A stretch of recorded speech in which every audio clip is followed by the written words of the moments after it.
장기려 박사님을 아십니까? 예. 장기려 박사님은 한국의 슈바이처라고도 불리는 분이십니다. 우리 화면을 통해서 한번 확인하겠습니다.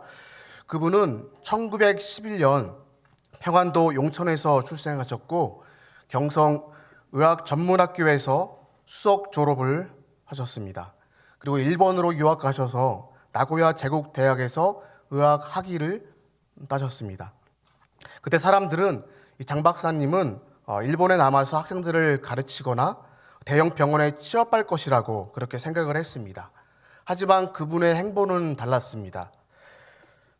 평양으로 귀국을 하셨고 노제타 셔우드홀이 세운 기올 병원이라는 데에서 근무를 하게 됩니다. 돈이 없어서 치료받지 못하는 빈자들을 보살피기 시작합니다. 열심히 환자들을 돌보았습니다. 근데 그때 한국 전쟁이 일어났습니다. 그리고 그는 가족들과 생이별을 하게 되죠. 둘째 아들 하나만 데리고 부산으로 내려옵니다. 상황이 더욱더 극변하게 되죠. 38선이 이제 가로막히고 휴전선이 생기게 되는 것입니다. 더 이상 고향 땅으로 돌아갈 수가 없어서 부산에 정착을 하게 됩니다. 1951년 부산의 어느 한 교회에 창고를 빌려서 무료 진료를 시작하게 됩니다. 판자 하나 깔아놓고 그 위에서 환자를 돌보고 수술을 했습니다. 하지만 수많은 환자들이 몰려드는 것입니다. 환자들이 너무 많이 몰려들자 유엔군의 도움을 청합니다. 그리고 천막 3개를 빌리게 되죠. 큰 천막 3개를 빌립니다. 하나는 진료실로, 하나는 수술실로, 하나는 입원실로 사용을 하게 됩니다. 그리고 병원의 이름을 복음병원이라고 이름을 짓습니다. 그 병원이 바로 지금의 부산 고신대 복음병원의 시작이 된 것입니다. 이처럼 그가 환자들이 돈이 없어서 진료 못 받는 일이 없도록 하기 위해서 열심히 진료를 정성껏 진료를 해주었습니다. 그러다가 이제 사회가 발전을 하면서 더 이상 무료 진료를 할 수 없게 되었어요. 그래서 1968년에 청십자 의료보험조합을 시작하게 됩니다. 그래서 가난한 자들이 마음껏 진료받을 수 있도록 그렇게 길을 열어주는 역할을 하였습니다. 이분을 소개하는 수많은 일화들이 있습니다. 그 중에서 가장 유명한 일화가 있죠. 농부가 병원에 입원을 했는데 이제 농번기가 된 것입니다. 이제 퇴원을 해야 되는데 농사를 지어야 되는데 퇴원할 길이 없는 것입니다. 왜냐하면 돈이 없었기 때문입니다. 그래서 장기려 이 박사님께 부탁을 하게 되죠. 박사님, 제가 어떻게 하면 퇴원을 할 수 있을까요? 저는 퇴원을 하고 싶은데 돈이 없습니다. 만약 지금 병원을 나가지 못하면 올해 농사는 망칩니다. 도와주십시오. 그때 박사님께서 이렇게 환하게 웃으시면서 이렇게 얘기를 하셨습니다. 나에게 좋은 생각이 있습니다. 밤중에 병원 뒷문을 열어놓을 테니까 그냥 가시면 됩니다. 네. 그분은 굉장히 낭만적인 분이셨던 것 같습니다. 낭만 닥터 김사부의 원조가 아니었나 그렇게 보는 것이죠. 밤중에 이 병원 뒷문을 통해서 돌아가는 그 농부에게 차비까지 주어서 돌아가게 하셨습니다. 귀하고 아름다운 이야기이죠. 그런데 그분은 평생 동안 변변한 방 한 칸 없으셨습니다. 병원 옥상에다가 자그마한 거처를 마련해 놓고 사택으로 삼고 평생을 살았습니다. 그러다가 1995년 12월에 어느 추운 겨울에 세상을 떠나게 됩니다. 그분의 섬김의 자리는 지금도 여전히 우리의 가슴 속에 아름다운 섬김으로 살다간 믿음의 선배로 또한 남아있는 것이죠. 그런데 그분이 어떻게 이런 일을 행하게 되었는가 이렇게 돌아보면 그분은 그리스도의 사랑을 넘치게 받았던 분이셨습니다. 이런 말씀하셨습니다. 내가 하나님의 사랑을 받았으니 그 사랑 전하고 나누는 것이 무엇이 그리 대단한가? 입버릇처럼 그렇게 말씀을 하셨습니다. 그분은 부산 산정형 교회의 장로님이셨습니다. 부산 산정형 교회는 평양 산정형 교회의 후신입니다. 주규철 목사님의 일사각오의 정신, 유계준 장로님 그리고 조만식 장로님의 나라 사랑의 정신이 살아있는 그런 교회였습니다. 그 교회를 섬겼던 분이 바로 장기려 박사님, 훌륭한 장로님이셨던 것이죠. 그러다 평생 동안에 그리스도의 사랑을 받은 대로 나누면서 이 섬기는 일에 배운 대로 행하는 일에 전력을 다했던 분으로 우리는 기억을 하고 있는 것입니다. 오늘 우리는 장기려 박사님을 또한 비롯해서 앞서간 수많은 믿음의 선배들을 또한 기억하고, 또 오늘 이 말씀을 통해서 예수님의 섬김의 모습을 우리는 소개받고자 합니다. 오늘 읽은 말씀은요, 섬김의 본이 되신 예수님께서 이 세상을 어떻게 섬기셨는지가 자세하게 잘 나타나 있습니다. 이 말씀을 통해서 우리도 이 예수님의 섬김의 정신을 따라서 세상을 섬기고 또한 이웃을 섬기고 하나님을 기쁘시게 하는 그 섬김의 자리에서 서 있기를 주님의 이름으로 소망합니다. 우선 예수님의 섬김은요, 갈릴리에서부터 시작합니다. 첫째, 섬김의 시작은 거창한 사역이 아니라 하나님의 자녀답게 사는 것입니다. 30절, 오늘 본문의 30절 말씀을 보십시오. 우리 함께 말씀 읽겠습니다. 시작. 그곳을 떠나 갈릴리 가운데로 지날새 예수께서 아무에게도 알리고자 아니하시니, 예수님께서는요, 이 갈릴리에서 오랫동안 사셨습니다. 원래 예수님이 태어나신 곳은 유다 땅 베들레헴이죠. 예수님의 육체의 부모님께서 호적하기 위해서 베들레헴으로 가셨다가, 그런데 그만 그곳에서 아이를 출산하게 되죠. 예수님께서는 베들레헴 그곳에서 태어나셨지만은 유년 시절을 보내시는 그곳은 갈릴리 나사렛이었습니다. 그곳에서 자라났습니다. 30년 동안 그곳에서 계셨던 것이죠. 그리고 공생의 3년 중에도 대부분 갈릴리에서 보내셨어요. 갈릴리는 호수를 중심으로 해서 둘러싼 마을이었죠. 예수님께서는요, 그곳에서 평범하게 하루하루를 사셨습니다. 예수님께서 사셨던 그곳은 가난한 사람들이 많았기 때문에 병자들도 많았습니다. 제때에 치료받지 못해서 치료 시기를 놓친 이 병자들, 나병 환자들, 중증병자들, 수많은 병자들이 있었습니다. 그 병자들을 우리 주님께서는 하나하나 정성껏 긍휼과 사랑으로 고쳐주셨습니다. 귀신 들린 자들도 다 만져주시고 치유해 주셨습니다. 그런데 그 당시 갈릴리 환경하고는 정반대가 되는, 상반되는 곳도 있었습니다. 그곳이 바로 유대 땅 예루살렘이었죠. 그곳은요, 돈이 모여드는 곳이었습니다. 정치 권력, 종교 권력이 모여드는 곳이었습니다. 1년에 또한 3번씩 순례자들이 모이는 곳이죠. 이 도시의 중심인 이 예루살렘에 예수님께서는 왜 그곳에 계시지 않고 갈릴리에서 사셨을까요? 거기서 왜 거주하셨을까요? 예수님께서 갈릴리에 사셨던 이유가 있습니다. 그것은 바로 예수님이 사셨던 그 이유는 그곳의 사람들이 예수님을 필요로 했기 때문입니다. 가진 자, 많이 있는 자들은 예수님이 필요하지 않습니다. 돈이 곧 하나님이기 때문이었고 권력이 그들의 우상이었기 때문입니다. 주님은 못 가진 자, 가난한 자들과 함께 사셨습니다. 예수님께서 그들과 30년 이상을 살 동안에는 그들은 이분이 하나님의 아들이심을 깨닫지 못했습니다. 몰랐습니다. 하지만 예수님께서 죽으신 십자가에서 지시고 돌아가신 후에 부활하시고 나서야 하나님께서 이 독생자를 이 땅에 보내주셨구나, 그제서야 깨닫게 됩니다.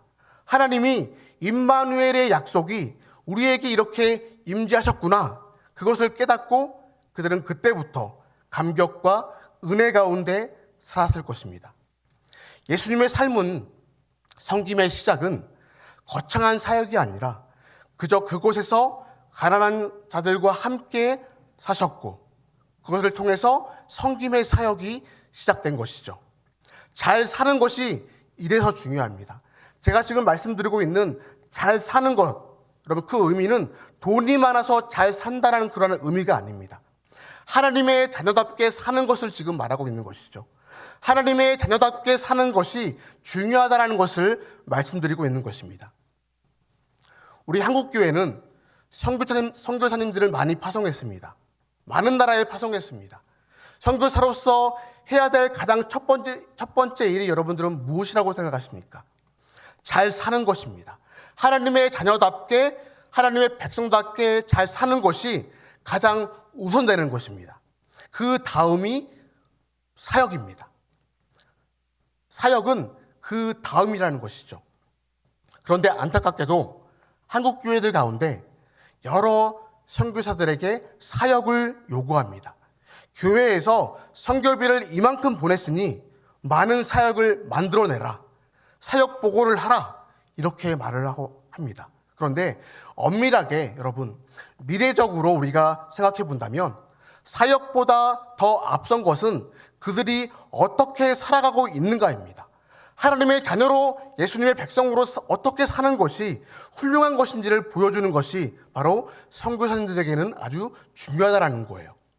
왜냐? 삶을 통해서 보여주어야 그 나라의 그 선교 현장에서 살아가고 있는 현지인들도 마음이 열리는 것이고, 그 다음에 복음이 전해지는 것입니다. 바로 우리 예수님께서 그렇게 사셨다라는 거죠. 그렇다면 오늘 우리는 어떻게 살고 있습니까? 우리의 일터와 우리의 가정과 우리의 공동체 안에서 하나님의 자녀답게 사는 것이 섬김의 첫째라는 것입니다. 거창한 일을 하지 않아도 내가 예수 믿는 자로서 제대로 살기만 해도 이것이 섬기는 일임을 여러분 분명히 기억하시기 바랍니다. 두 번째, 우리 예수님의 섬김은요, 자신의 목숨을 내어주신 것이죠. 그런데 우리가 우리의 자아를 죽이는 생활도 필요하다는 것입니다. 감당하여야 한다는 것이죠. 여러분 31절 말씀 보십시오. 오늘 본문 31절입니다. 같이 함께 읽겠습니다. 시작. 이는 제자들을 가르치시며 또 인자가 사람들의 손에 넘겨져 죽임을 당하고 죽은 지 3일 만에 살아나리라는 것을 말씀하셨기 때문이더라. 예수님께서 이 땅에 오셔서 십자가에 달려 돌아가셨습니다. 이 일은 주님 한 분밖에는 하실 수 없는 일입니다. 다른 사람은 할 수 없습니다. 왜입니까? 예수님만이 죄가 없는 분이시기 때문이죠.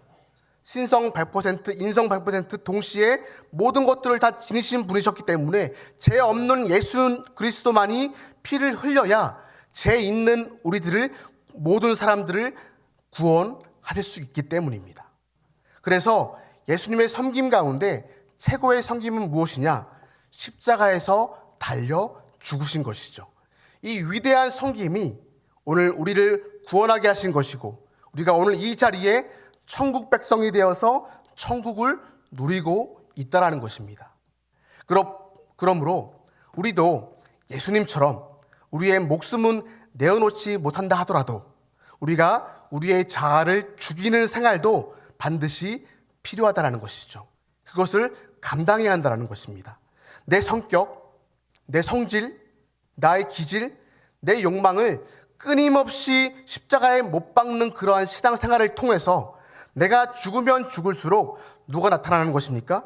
나는 가려지고 예수님만이 나타나는 그러한 신앙생활, 예수님께서 나타나는 그 생활을 해나가야 우리도 예수님을 닮은 제자로서의 삶을 살아가게 된다는 것입니다. 여기까지 보면 우리는 또 한 가지의 또한 방향을 발견하게 됩니다. 셋째, 예수님의 섬김의 방향은요, 높은 데서 낮은 곳으로 내려오셨다는 거예요. 섬김은 남을 나보다 낮게, 좋게 여긴다는 것이죠. 원래 예수님께서는요, 하늘에서 하나님 아버지와 함께 계셨죠. 요한복음 1장 1절에 태초에 말씀이 계시니라, 이 말씀이 하나님과 함께 계셨으니 이 말씀은 곧 하나님이시다 라고 말씀하시고 계시죠. 그분이 이 땅에 오셨습니다. 먼저 오셨습니다. 그런데 이 땅에서도 그 당시 로마 권력 가운데 오시지 않았습니다. 식민지 나라에 오셨습니다. 식민지 팔레스타인 땅에. 그런데 그 식민지 중에서도 사람들과 돈이 모이고 있는 예루살렘이 아니고 가난한 자들이 있는 갈릴리로 그분은 오셨다라는 거예요. 예수님께서는 하늘에서 땅으로, 땅에서 식민지로, 식민지에서도 가장 가난한 자들이 사는 곳으로, 그것도 부족해서 여러분 예수님께서는 죽음까지 그곳으로 내려가셨다는 것입니다. 예수님께서는 위에서 아래로 내려오셔서 섬기신 것입니다. 예수님의 그 섬김의 방향은 저 높고 높은 곳에서 가장 낮고 낮은 곳으로 내려가셨습니다. 그러면 우리는 지금 어떤 곳에서 여러분 살고 있습니까? 우리는 지금 어디를 향해서 살아내고 있을까요? 대부분의 사람은 더 높아지려고 하는 그런 바람이 있습니다. 더 높이 뛰려고, 또한 도약하려고 합니다. 그리고 자기들끼리 서로 다툼입니다. 더 높은 곳을 지향하기 위해서, 올라가기 위해서 오늘 우리뿐만 아니라 예수님 당시에 그때 제자들도 그런 인생을 살았습니다. 제자들의 모습을 보십시오. 오늘 말씀 33절과 34절 말씀이죠. 우리 함께 말씀 읽겠습니다. 시작. 가버나움에 이르러 집에 계실새 제자들에게 물으시되 너희가 길에서 서로 토론한 것이 무엇이냐 하시되 그들이 잠잠하니 이는 길에서 서로 누가 크냐 하고 쟁론하였음이라. 제자들은 서로 지금 서열 다툼을 하고 있습니다. 누가 크냐? 여러분 무슨 일이 있었던 것일까요? 예수님께서 제자 3명, 누구죠? 베드로와 야고보와 요한을 데리고 헤르몬산, 변화산으로 올라가셨던 일이 있었습니다. 이 세 사람, 그들은 선민의식을 가지고 있습니다. 선택받은 이 세 사람은요, 선민의식을 가지고 있었죠. 그러면 그 나머지 9사람은 어떤 마음을 가지고 있었을까요? 패배감, 열등감, 박탈감이 있었습니다. 그것 때문에 지금 다툼이 일어난 거예요. 봐라, 예수님이 우리 셋만을 택하셨지 않았냐? 너희보다 우리가 높아. 그 반대에서는 아니지, 그렇지 않다. 이렇게 서로 길을 가면서 누가 크냐 서로 지금 다투고 있는 것이죠. 그들끼리 지금 서열 다툼이 있었던 것입니다. 예수님의 제자들 사이에 이 서열 다툼, 우리에게도 낯설지 않습니다. 오늘날 이 사회에서 살아가고 있는 여러 성도님들, 그 일상에서 경험하고 있는 것들과 똑같은 일이죠. 사회는 당연히 서열화되어 있습니다. 연봉이 곧 그 사람의 가치를 매깁니다. 그 사람의 직급이 그 사람의 가치를 나타냅니다. 후배가 선배보다 먼저 진급을 하게 되면 그 선배는 고민을 하게 됩니다. 내가 옷을 벗어야 되나? 그만두라는 뜻인가? 밤새우면서 고민을 하게 되죠. 세상은 그렇게 뒷덜미를 잡아서 끌어내리고 짓밟고 올라가고, 그렇지 않으면 내가 언젠가는 도태되는, 낙오되는 그러한 서열화된 세상 안에서 우리가 지금 살아가고 있습니다. 물어뜯고 그리고 물리고 피비린내나는 그 사륙의 현장 가운데 우리가 지금 모두가 내몰려서 그런 삶을 살아가고 있습니다. 그런데 예수님의 이 제자들 공동체에서 자기들끼리 지금 누가 크냐 지금 다투고 있는 것입니다. 이들은 사실요, 장소만 옮겼을 뿐이지 지금 예루살렘 안에서 이 종교 권력자들이 다투는 것과 다를 바가 없는 거죠. 장소만 지금 바뀌었을 뿐입니다. 오늘 우리는 어떻게 살아가고 있습니까? 교회 공동체는 적어도 이 공동체 안에서는 서열이 존재하면, 사회와 같은 그러한 서열이 존재하면 곤란해지는 것이죠. 그런데 현실적으로 우리가 이 신앙생활하고 있는 이 교회 공동체를 보면 과연 서열이 없다 할 수 있을까? 세상 사람들은 믿는 친구들에게 이렇게 얘기를 하는 경우가 있습니다. 너 언제 장로 따냐? 너 언제 권사 따냐? 따기는 뭘 땁니까? 그죠? 직분을 마치 어떤 계급처럼 생각을 하는 경우도 있습니다. 그런데 이렇게 만든 것이 여러분 누구의 문제일까요? 그들의 문제일까요? 아니요. 우리의 문제일 수 있다는 것입니다. 우리 모두가 그렇게 보여졌기 때문에 그들이 그렇게 얘기할 수 있다는 것입니다. 우리 모두가 믿지 않는 사람들에게 그러한 모습을 보여줬기 때문에 교회 안에서 직분이 마치 계급과 서열처럼 그들에게 비춰졌던 것입니다. 성도 여러분, 교회의 중직은 장로나 목사나 권사나 안수집사나 교회의 중직은 큰 머슴입니다. 가장 많이 섬기는 머슴, 가장 큰 머슴이죠. 자신의 일을 뒤로하고 자신의 직분을 뒤로하고 자신의 삶의 자리보다 하나님의 말씀을 먼저 우선으로 섬기겠다, 그러한 결단을 한 사람들, 중직인 것입니다. 어떤 성도들이 불러서 심부름을 부탁을 시키면 네, 알겠습니다, 제가 그 심부름 부탁을 하겠습니다, 결단하고 그렇게 섬기는 자들, 그들이 바로 중직인 것입니다. 군림하는 자가 중직이 아니고 남 위에 높아져서 그 자리에서 명령하는 자가 중직이 아니라 가장 낮은 자리에 예수님처럼 더 낮게 내려가서 섬기는 자, 그 자가 바로 중직인 것입니다. 엄중한 무거운 직분인 것입니다.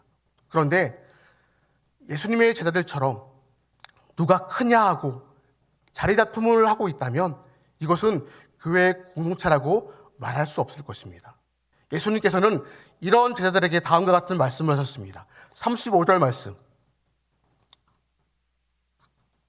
같이 말씀 35절 같이 말씀 읽겠습니다. 시작. 예수께서 앉으사 12 제자를 불러서 이르시되 누구든지 첫째가 되고자 하면 무사람의 끝이 되며 무사람을 섬기는 자가 되어야 하리라 하시고, 끝자리에 서라. 누구든지 끝자리에 서는 자가 가장 위대한 자다. 예수님께서 이렇게 말씀하신 거예요. 우리 예수님께서는 말석의 자리를 사랑하라, 말석의 자리를 사랑하라 하십니다. 말석 경험과 말석 체험을 한 자라야 하나님이 때가 되면 그를 들어 올려서 가장 높은 자리에 세울 것이라고 말씀하고 있는 것입니다. 성경을 보시면, 우리가 성경을 눈여겨 살펴보면 말석 체험을 한 자들을 하나님의 때가 되었을 때 들어서 하나님께서 가장 기뻐하시는 훌륭한 자리에 세우셨음을 우리는 발견하게 됩니다. 여러분, 모세 보십시오. 모세의 초기 40년 인생은 이집트 왕자였죠. 탑의 자리에 있었습니다. 왕의 계승, 서열의 손가락에 들 만큼의 높은 자리에 있었던 사람입니다. 이집트 왕자의 자리였습니다. 그런데 그 자리에서 하나님께서는 그를 뽑지 않으셨어요. 이스라엘 백성들을 출애굽하는 영도자로 세우지 않았습니다. 최고의 영광의 자리에 있었습니다. 나이도 40대, 가장 젊은 나이였습니다. 하지만 그를 그때 세우지 않으셨습니다. 그가 미디안 강으로 도주했죠. 장인의 양을 칩니다. 염소도 먹이고 소를 돌봅니다. 짐승의 오물로 온몸에 냄새가 진동합니다. 40년 동안 처가살이 했습니다. 한두 해 처가살이 한 게 아니죠. 40년 동안 처가살이 했습니다. 눈칫밥을 먹으며 살았던 거예요. 그러면서 그는 점점점 말석의 자리로 내려갑니다. 가장 높은 자리에서 지금 가장 낮은 자리로 내려갔습니다. 그 40년의 세월이 채워지고 나자 이때 하나님께서는 이제 됐다. 네가 40년의 가장 밑바닥 세월을 경험했으니 이제는 내가 너를 들어서 이스라엘 백성을 출애굽하는 영도자로 삼겠다 말씀하신 것입니다. 여러분, 하나님께서 만약에 모세가 40 언저리에 이 최고의 자리에 있을 때 니드로 세우셨다면 아마 한 주도 못 버티고 이스라엘 백성들과 결별했을 것입니다. 견디지 못했기 때문입니다. 말석의 자리에 있지 않은 사람, 그들을 섬길 수가 없는 것입니다. 그가 40년 동안 밑바닥 세월을 경험했기 때문에 그는 이스라엘 백성들을 이끌 수 있는 영도자의 자리를 감당할 수 있었던 것입니다. 말석 체험은 이래서 중요합니다. 다윗은 어떻습니까, 여러분? 그는 골리앗을 죽인 이후에 승승장구했습니다. 사울의 군대 장관이 되죠. 하지만 하나님께서는 군대 장관에 있는 다윗을 그때 다윗의 기름을 부어서 이스라엘 왕으로 세우지 않으셨습니다. 그를 다시 광야로 내몰아 가셨죠. 광야 아둘람 굴에서 400명을 만나게 하십니다. 그 400명이 늘어나서 600명이 되게 하셨습니다. 그들은 어떤 사람이었습니까? 억울한 자, 원통한 자, 한이 많은 사람들이었습니다. 수많은 이 원통한 백성들을 모아서 그들과 함께하는 공동체를 이루었습니다. 백성들의 고통과 질고가 어떠한 것인지를 다윗 그는 수십 년 동안 듣고 경험하고 그들과 함께 생활을 했습니다. 그 후에 하나님께서 그를 들어서 이스라엘 왕으로 세우셨습니다. 만약 다윗 그가 승승장구한 군대 장관의 자리에서 왕이 되었다면 여러분, 그는 똑같이 사울 같은 사람이 되었을 것입니다. 그러나 말석 자리를 경험했기에 남을 나보다 낮게 좋게 여기는 그 섬김의 자리에서 살아갈 때 그때 하나님께서는 그를 데려다가 하나님이 기뻐하시는 자리에 세웠던 것입니다.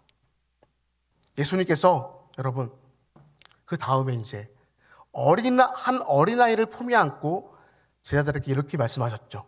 36절과 37절 말씀 같이 읽겠습니다. 시작.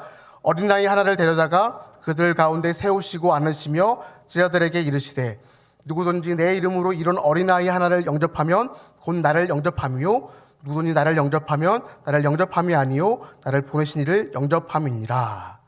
여러분 어린아이, 여러분들 손자, 손녀들, 자녀들 여러분 특징이 있지 않습니까? 어때요? 어린아이들은 자기 중심적이고 막무가내입니다. 막무가내. 그런 어린아이를 내가 영접하기 위해서는 여러분 어떻게 해야 됩니까? 그들의 눈높이를 맞추어 줘야 됩니다. 그들의 언어로 얘기를 해줘야 됩니다. 같이 놀아줘야 됩니다. 몸에 더러운 얼룩이 묻을 것을 각오하고 함께 뒹굴어줘야 됩니다. 그래야 어린아이를 마음껏 받아들일 수 있는 것이죠.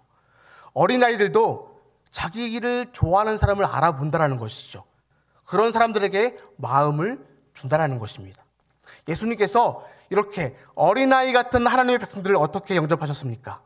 갈릴리에 들어가서 사시면서 그들의 눈높이를 맞춰주셨습니다. 그들과 함께 가난해지셨고 그들과 함께 먹고 마셨고 수십 년 동안의 세월을 보내셨습니다. 여러분 예수님께서는 설교를 편하게 아주 쉽게 하셨습니다. 어려운 말로 알아듣지 못하게 말씀하신 적이 한 번도 없으십니다. 비유를 통해서 말씀하셨고 배우지 못한 자도 충분히 알아들을 수 있도록 쉽게 말씀해 주셨습니다. 주님께서는 세상 사람들의 그 버린 자들 세리와 창기들과 함께 하셨습니다. 그들과 먹고 마셨습니다. 그들과 함께 뒹굴었습니다. 함께 그들과 공동체를 이루었습니다. 이것이 바로 우리 예수님께서 어린아이와 같은 하나님의 백성을 섬겼던 방법이셨던 것입니다. 말씀을 정리하겠습니다. 우리는 어떻게 섬기고 있습니까? 나는 어떻게 교회를, 공동체를 섬기고 있습니까? 눈높이를 맞추고 그들의 언어로 말하고 그들과 함께 교통하고 함께 뒹구는 하나님의 백성들이 되어야 할 줄 믿습니다. 우리가 그들을 섬기는 이유는 무엇 때문입니까? 단 한 가지입니다. 나의 의를 나타내려 함이 아니고 그 섬김을 통해서 복음을 전하기 위해서입니다. 바울은 고린도전서 9장에서 다음과 같은 말을 했습니다. 나는 유대인에게는 유대인처럼 행동했고 율법이 없는 자들에게는 마치 율법이 없는 자처럼 그들을 섬겼고 약한 자들에게는 가장 약한 자에게서 그들을 섬겼다. 그 이유가 무엇이었죠? 그들에게 복음을 전하기 위해서였습니다. 오늘 우리의 섬김의 한 가지 목적, 유일한 목적이 있다면 그것은 바로 복음을 전하기 위해서입니다. 복음을 전할 수 있는 축복이 당연한 것이 아니라 은혜였어. 여러분, 찬양의 가사가 있지 않습니까? 내가 섬기는 그 위대한 섬김을 통해서 복음을 전하는 하나님의 백성 되시기를 주의 이름으로 소망합니다. 예수님의 섬김은 하나님을 전하는 것이었습니다. 우리의 아름답고 위대한 섬김이 그리스도를 전하게 되는 것입니다. 아무쪼록 우리 교회가, 우리 공동체가 하나님을 드러내는 그러한 귀한 섬김으로 아름답게 열매 맺기를 주의 이름으로 소망합니다. 찬양하겠습니다.